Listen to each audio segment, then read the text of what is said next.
할렐루야! 오늘 부활주일날 영상으로 하나님께 같이 예배 드리게 되어서 감사드립니다. 오늘도 우리 가정 예배 드리신 분들에게 하나님의 은혜와 또 부활의 기쁨이 넘치게 되기를 축복합니다. 오늘 예배 드리실 때 자녀분들이 있는 분들은 꼭 같이 함께 예배 드려주시고요. 오늘은 부활주일입니다. 오늘 교회에서 모여서 예배 드리는 분도 많이 계시는데 오늘 집에서 계신 분들에게도 함께 예배를 드리면서 부활의 기쁨과 감격이 넘치게 되기를 축복합니다. 오늘 교회에 오시지 못하지만 생명의 삶 수료식이 있습니다.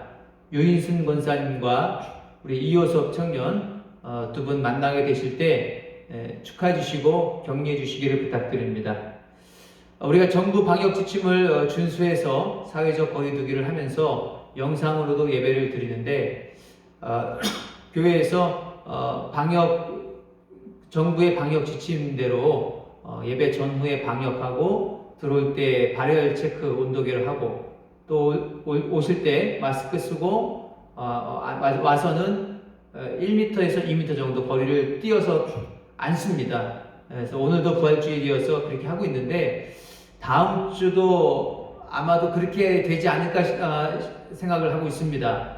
확실히 결정은 되면 좀 알려드리겠습니다. 참고하셔서 다음 주에도 또 함께 같이 예배를 드리게 되기를 원합니다. 여러분 오늘은 우리 성도님들께서 제 광고는 이렇게 말씀을 드렸으니까 찬양을 가정예배 순서지를 보시고 268장 죄에서 자유를 얻게 하는 165장 주님께 영광 찬양을 함께 드리고 말씀만 제가 전하도록 하겠습니다.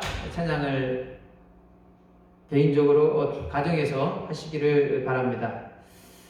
한번 헌금기도 먼저 한번 하겠습니다.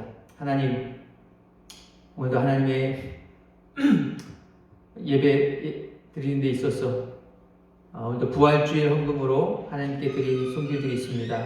주님, 그 부활의 헌금에, 부활주일 헌금에 좀 축복해 주시고 부활의 기쁨이 넘치게 해주시고 사랑과 은혜가 넘치는 부활주일 헌금이 되게 하여 주시옵소서. 삶 속에서 기쁨과 감사가 넘칠 수 있도록 축복하여 주옵소서. 또한 11조 헌금으로 하나님께 예물을 드린 손길이 있습니다. 주님께서 약속하신 대로 창고에 복이 넘치도록 쌓아주시고 채워주시옵소서. 감사 헌금으로도 하나님께 예물을 드렸습니다. 하나님 감사한 일들이 더욱더 많아지게 하시고 하나님 마음속에 삶 속에 기쁨과 감사가 넘칠 수 있도록 축복하옵소서. 선교헌금과 건축헌금으로 심는 분도 계십니다. 하나님 하늘의 건축가 선교사의 상으로 열매를 채워주시고 삶 속에서도 하나님의 놀라운 축복을 얻게 하여 주시옵소서. 빈손으로 나오지 않고 주일헌금과 주정헌금으로 하나님께 예물을 드린 손길이 있습니다. 주님 그들의 마음을 살피시고 주님께서 세세하게 축복하여 주시옵소서. 예수 그리스도의 이름으로 기도합니다. 네, 여러분 오늘 말씀은 로마서 6장 3절과 4절입니다. 신약성경 로마서 6장 3절과 4절입니다. 우리 같이 함께 읽겠습니다. 로마서 6장 3절과 4절 시작. 세례를 받아 그리스도 예수와 하나가 된 우리는 모두 세례를 받을 때에 그와 함께 죽었다는 것을 여러분은 알지 못합니까? 그러므로 우리는 세례를 통하여 그의 죽으심과 연합함으로써 그와 함께 묻혔던 것입니다. 그것은 그리스도께서 아버지의 영광으로 말미암아 죽은 사람들 가운데서 살아나신 것과 같이 우리도 또한 새 생명 안에서 살아가기 위함입니다. 오늘은 예수님과의 연합이라는 제목으로 오늘 부활주일 말씀을 증거하도록 하겠습니다. 여러분 오늘은 부활주일입니다. 예수님이 부활하신 것을 기념하는 주일입니다. 사실은 매 주일이 부활주일입니다. 왜냐하면 주일날 예배를 드리게 된 이유가 초대교회 때부터 일요일이 예수님이 부활하신 날이었기 때문에 그날을 기념하기 위해서 함께 모여서 예배를 드렸기 때문입니다. 여러분 어떤 분은 구약의 안식일이 신약에 와서는 예수님의 부활로 일요일로 변경되어서 우리가 주일을 지키는 것이라고 생각하는 분들이 계십니다. 주일을 구약의 안식일의 연장선으로 생각하시는 거죠. 그러나 그게 아니라 안식일과 관계없이 예수님이 부활하셨기 때문에 우리가 주일날 예배를 드리는 거예요. 그래서 초대교회에서는요, 유대인이면서 예수님을 영접한 사람들이 있거든요. 뭐 베드로, 요한 이런 12사도들 다 그런 사람들이잖아요. 그런데 그런 사람들을 우리가 유대 크리스천 이렇게 얘기하는데, 유대인이면서 예수님을 믿는 사람들은요, 초대교회 때 토요일 날은 안식일을 지키고요, 주일 날은 저녁에 모여서 예배를 드렸어요.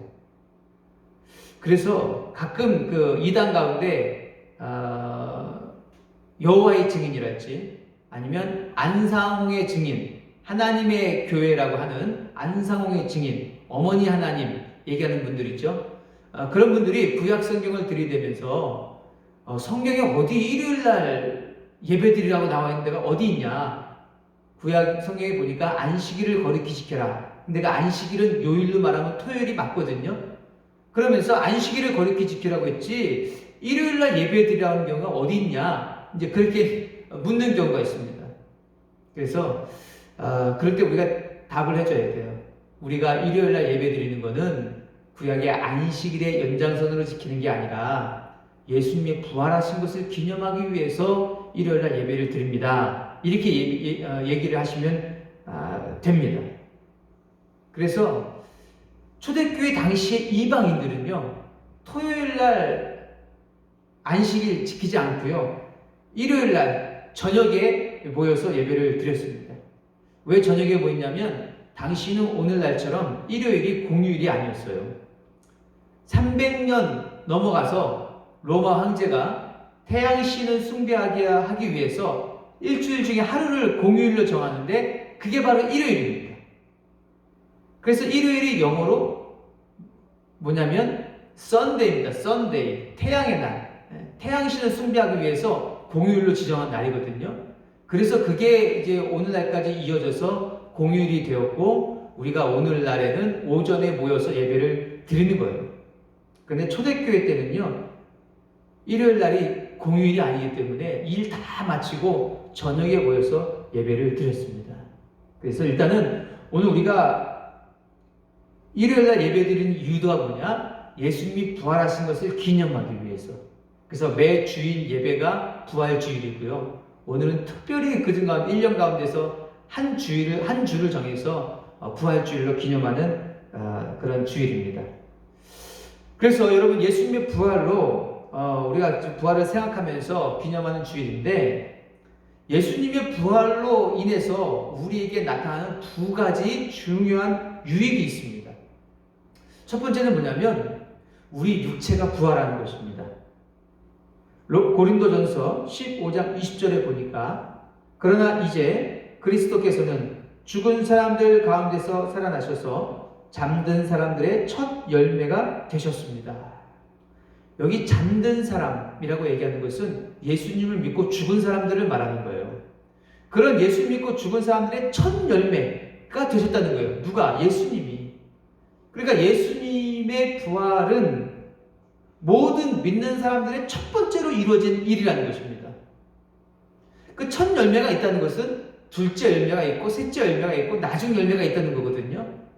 그래서 예수님의 부활은요, 우리에게 어떤 유익이 있냐면 장차 우리도 부활할 것이라는 그런 약속을 우리에게 주시는 거예요. 우리의 몸의 부활의 소망이 우리에게 주어지는 것입니다. 그래서 예수 믿고 죽은 사람들도요, 예수님 재림하실 때 예수님과 같이 새로운 부활체의 몸을 입고 우리를 맞이하게 되고요.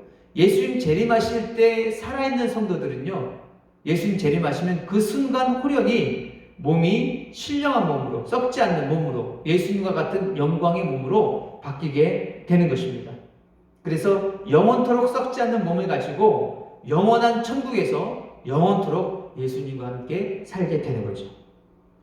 그래서 여러분, 우리가요, 이 세상에 살면서 죽을 때 시체를 가지고 화장하느냐, 매장하느냐, 이거 가지고요 거리낌 가질 필요 전혀 없습니다.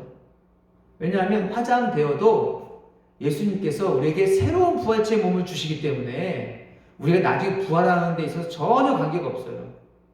어떤 분은 그런 것 때문에 거리낌이 있으셔서 꼭 매장을 해야 된다 이렇게 생각하는 분도 계시고, 화장하는 것 때문에 염려하는 분도 계시거든요. 전혀 염려하지 마시고, 또 죽을 때 방부제 처리 안 해도 됩니다. 예수님 재림하실 때 우리가 새로운 부활체의 몸을 입기 때문에 그런 것입니다. 그래서 첫 번째 유익은 우리의 육체도 부활한다는 것. 예수님 부활이요. 우리에게 준 유익. 첫 번째고요. 그런데 이것은 예수님이 재림하실 때 얻는 유익입니다. 그러면 우리가 예수님이 재림하시기 전까지 현재 지금 이 시간에, 이 시기에 예수님의 부활이 우리에게 어떤 의미가 있고 우리에게 어떤 유익을 줍니까? 오늘 그것을 말씀드리려고 하는데요. 그것은 바로 뭐냐면은 현재 우리를 부활의 새로운 생명 가운데 살아가게 한다는 거예요. 여러분 오늘 말씀에 보면 세례를 통해서 우리가 예수님과 연합되었다는 내용을 말해주고 있습니다. 로마서 6장 3절 4절 다시 한번 읽어보면요. 세례를 받아 그리스도 예수와 하나가 된 우리는, 세례를 받아서 예수님 하나가 되었다고 얘기하고 있죠. 모두 세례를 받을 때에 그와 함께 죽었다는 것을 여러분은 알지 못합니까? 여러분 여기서 말하는 세례는요 우리가 생각하는 물 세례를 말하는 게 아닙니다. 여기서 말하는 세례는요 성령님으로 우리가 예수님에게 연합되어지는 세례를 말하는 거예요.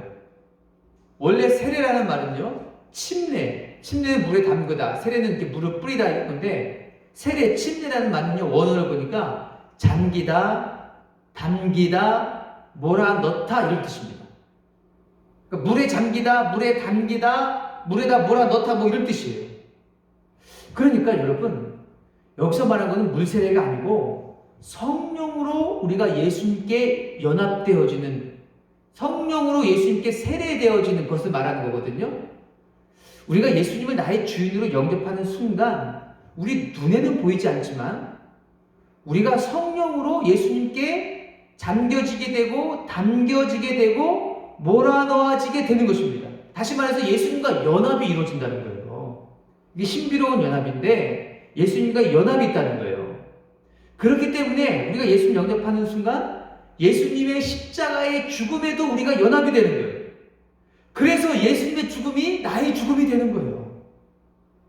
그래서 내가 죽지는 않았지만 예수님이 대신 죽었지만 마치 내가 내 죄값을 치러서 죽은 것처럼 그런 효과, 그런 은혜를 우리 믿는 자들이 얻게 되는 거예요. 왜냐하면 믿는 순간 예수님과 연합이 되기 때문에.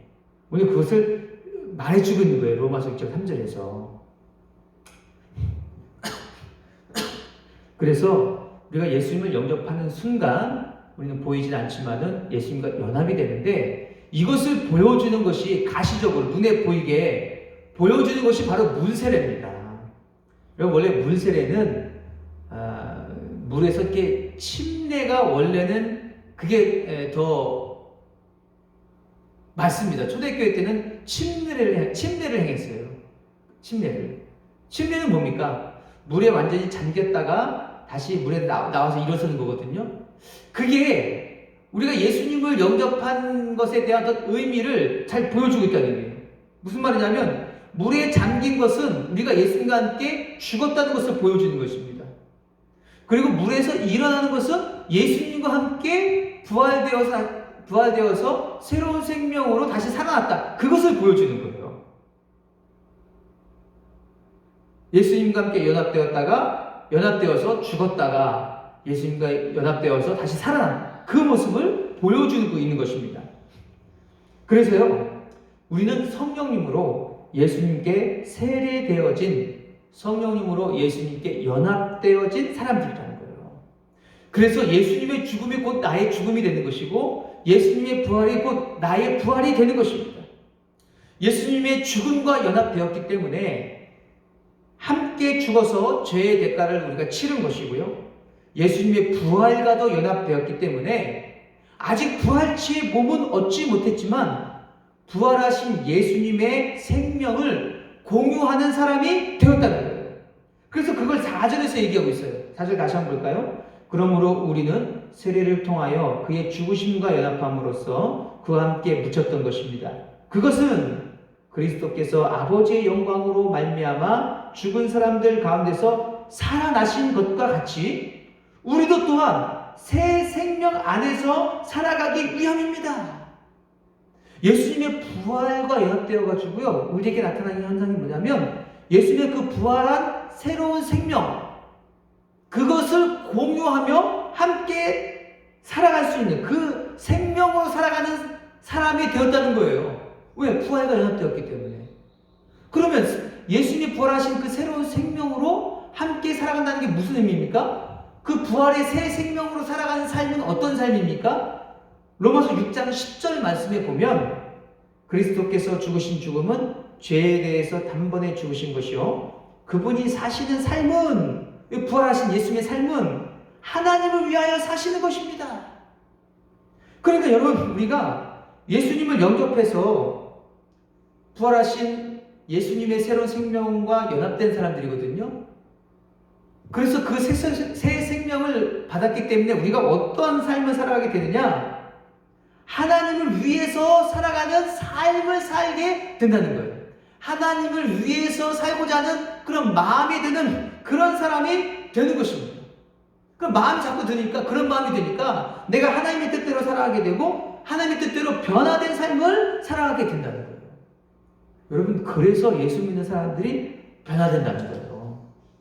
가끔 세상에 믿지 않는 사람들이나 간혹 예수님을 믿는 사람들 가운데서도 사람은 변하지 않는다라고 생각하는 분들이 계십니다. 그런데 여러분, 예수님을 만나지 못한 사람들이라면 그 말이 맞아요. 어떤 사람이 예수님을 만나지 못했다면 사람은 변하지 않는다? 그 말이 맞다, 그 말입니다. 그런데 예수님을 만나면요, 사람은 변화돼요. 여러분, 성경에 보니까 삭개오 이야기 아시죠? 삭개오가 어떤 사람입니까? 세리였고 세리장이었습니다. 그리고 당시 로마 이스라엘 사람이지만, 유대인이지만 로마 편에 붙어서 같은 동족인 유대인들에게 정해진 세금 이상의 세금을 거두었던 사람이 바로 삭개오였어요. 돈만 아는 사람이었고 돈을 중요시했던 사람이었습니다. 그런데 그 삭개오가 예수님을 만나고 나니까 어떤 말을 합니까? 자기가 속여서 세금을 받은 사람들에게는 그것의 4배로 그 사람에게 갚고, 그리고 자신의 재산의 절반을 가난한 사람들에게 나누어 주겠다고 그렇게 고백했습니다. 여러분, 세리장이고 돈을 제일로 아는 사람인데 어떻게 그렇게 사람이 그런 말을 하고 그렇게 변하게 됩니까? 이건 나이가 들면 그렇게 변하게 되는 겁니까? 아니, 그렇게 변화된 게 아니에요. 예수님을 만났기 때문에 돈에 대해서 180도 입장이 달라진 거예요. 사람이 달라진 거예요. 예수님 만났기 때문에. 여러분, 우리가 잘 아는 사도 바울, 그 사도 바울도 처음에는 예수 믿는 사람들을 죽이는, 예수 믿는 사람들을 핍박하는 그런 사람이었습니다. 그런데 다메섹으로 가던 길에 부활하신 예수님을 만나고 나니까 어떻게 되었습니까? 삶이 180도 변하게 되었어요.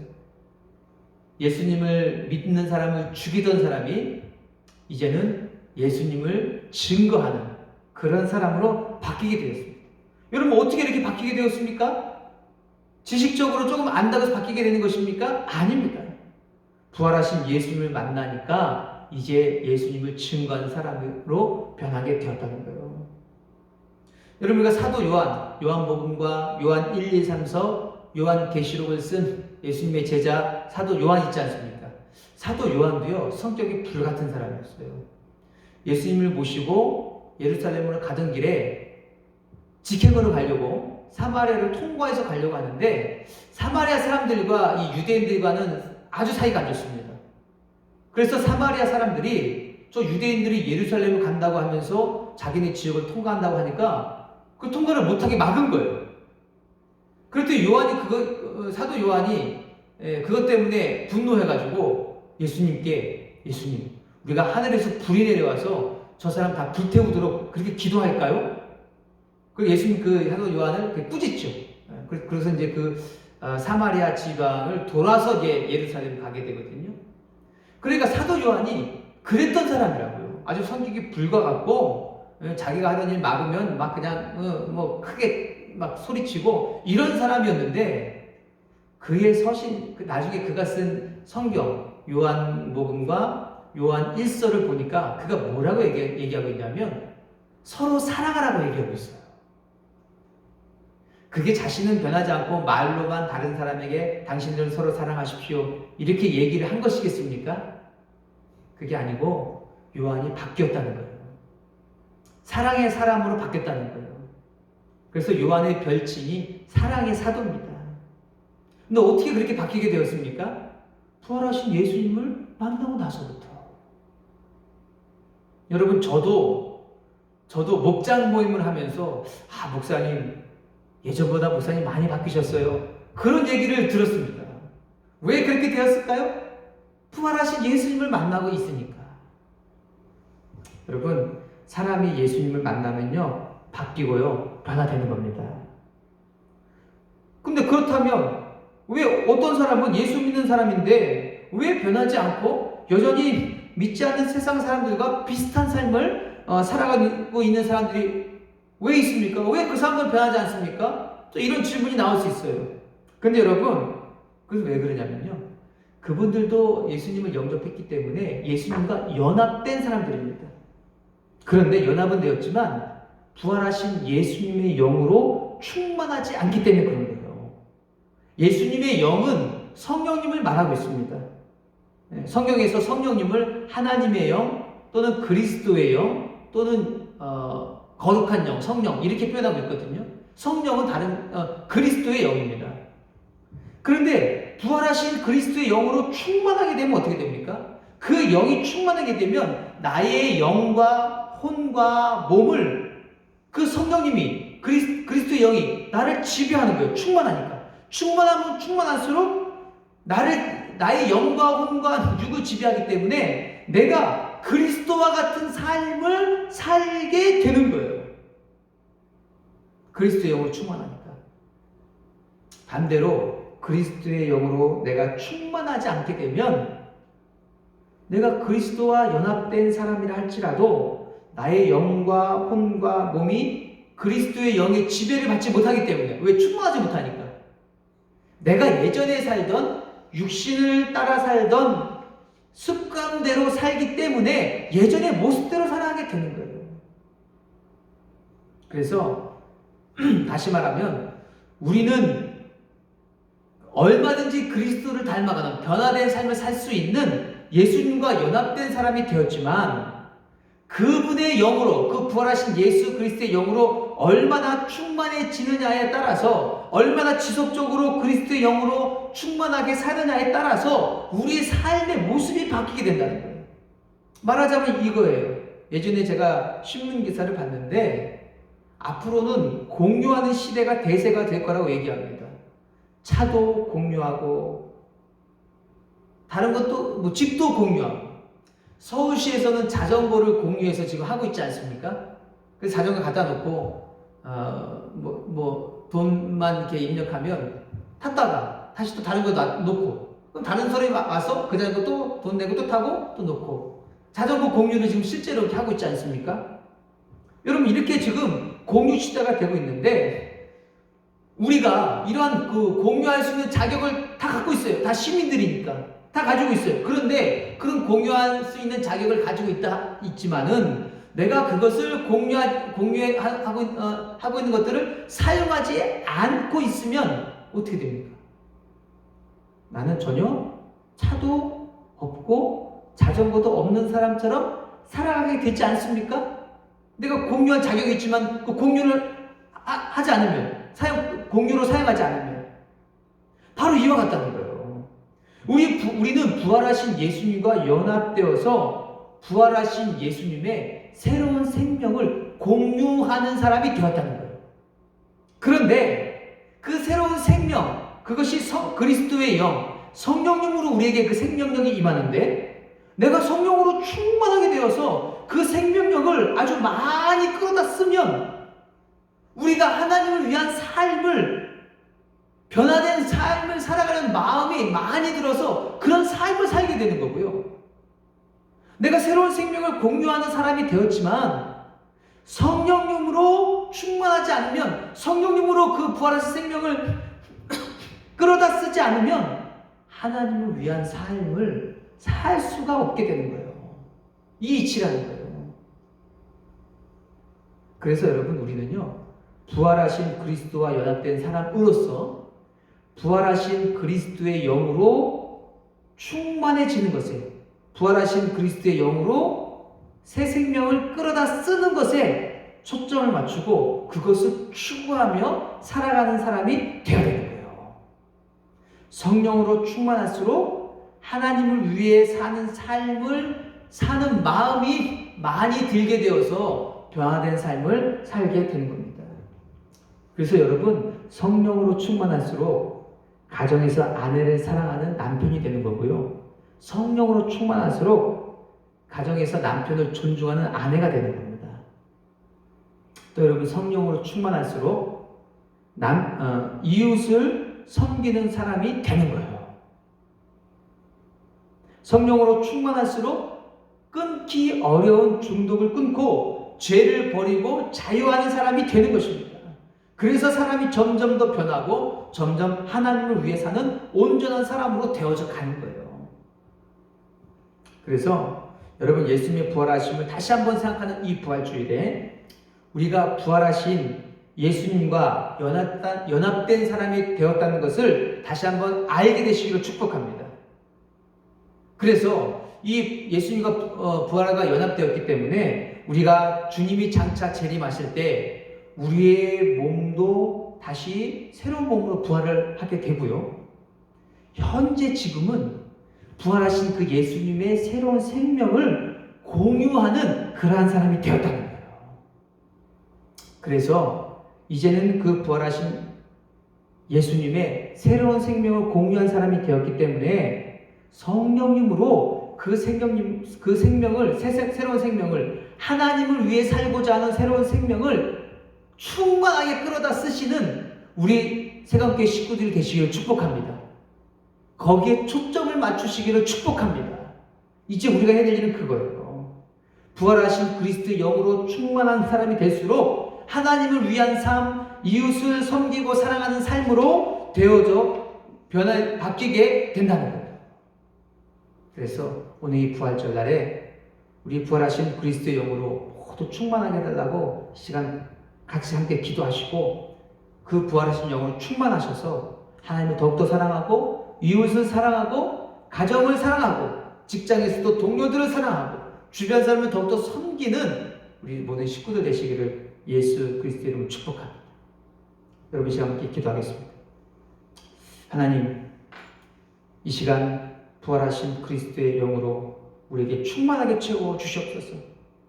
부활하신 그리스도의 새 생명과 연합된 사람들이라는 것을 알게 해주심을 감사합니다. 우린 연합되었습니다. 우린 그 새 생명을 공유하고 있습니다. 하나님, 그러나 성령님으로 그 새 생명으로 우리에게 충만하게 채워 주시옵소서. 그래서 우리가 점점 하나님을 위해 살고자 하는 마음을 더욱 가지게 하여 주시고 하나님의 뜻대로 살아가는 변화된 삶이 되게 하여 주옵소서. 이 부활주일에 우리가 부활하신 예수님의 새로운 생명과 공유할 수 있는 사람이 되었다는 것을 분명히 확신하게 하여 주시고, 그래서 성령님으로 계속 그 생명력을 끌어다 쓸 줄 아는 우리들이 되게 하여 주시옵소서. 예수 그리스도의 이름으로 기도합니다. 아멘. 네, 한 번 더 축도로 마치겠습니다. 우리의 왕이신 예수 그리스도의 은혜와 우리의 아버지이신 하나님의 사랑과 우리를 도우시는 성령님 안에서 교제함이 이 방송을 듣는 모든 성도들과 함께 있을지어다. 아멘. 예, 이렇게 말씀을 마쳤습니다. 여러분, 가정에서 오늘 말씀을 깨달은 것, 또 감사했던 거, 어려웠던 거 한 가지 나누시고요. 합심 기도 제목 가지고 같이 함께 기도하시고 마치시기를 바랍니다. 네, 감사합니다.